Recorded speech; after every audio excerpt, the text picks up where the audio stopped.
Il n'avait pas vu la gare d'Amiens depuis 10 ans. Mais ici, tout le monde reconnaît Alexandre Athos. 23 ans après la grande grève de 95, il est venu soutenir la lutte des cheminots. Il est important d'encourager et de défendre les acquis que nous avons eus il y a des années en se battant pour avoir tout ce qu'on a eu. Et puis c'est malheureux de voir ce qui se présente là. On risque de tout perdre. Maintenant, les mouvements de grève sont moins suivis pour la bonne raison que les gens ne peuvent plus. Compte tenu qu'ils ont des crédits sur le dos, une journée de grève, ça coûte excessivement cher. Vous perdez votre journée de travail. À 14 ans, Alexandre Athos débute sa formation à la SNCF en Algérie, à l'époque encore française. À la fin de la guerre, il est rapatrié en France. Le jeune cheminot commence sa carrière au dépôt de Longo. Il n'y partira jamais. Me voici de retour dans le dépôt où j'ai travaillé pratiquement 30 à 40 ans.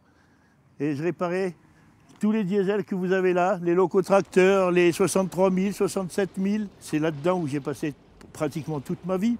Plus de temps qu'avec ma femme, c'est sûr et certain. Un métier manuel, difficile, mais à l'époque, les 5 à 600 salariés se serraient tous les coudes. Il y avait une camaraderie que l'on ne retrouve plus malheureusement maintenant. Je ne sais pas si c'était peut-être par rapport à la difficulté du travail, qui était un peu plus dur que maintenant. Donc on s'entendait bien. Réellement, j'allais travailler, pas la joie au cœur, mais j'allais travailler de bonne humeur. Ce n'était pas une corvée pour moi d'aller travailler. Cheminot, la vie d'Alexandre Athos pendant 40 ans, un statut privilégié pour certains, une carrière avec des concessions pour lui. Vous n'aviez qu'à rentrer au chemin de fer. Comme ça, vous auriez été comme nous. Hein. C'est pas une histoire de jalousie ou quoi que ce soit. Mais moi, je gagnais moins qu'un gars qui travaillait dans le civil, hein, dans le privé du moins. C'est sûr et certain, on a des avantages, mais on avait des inconvénients aussi.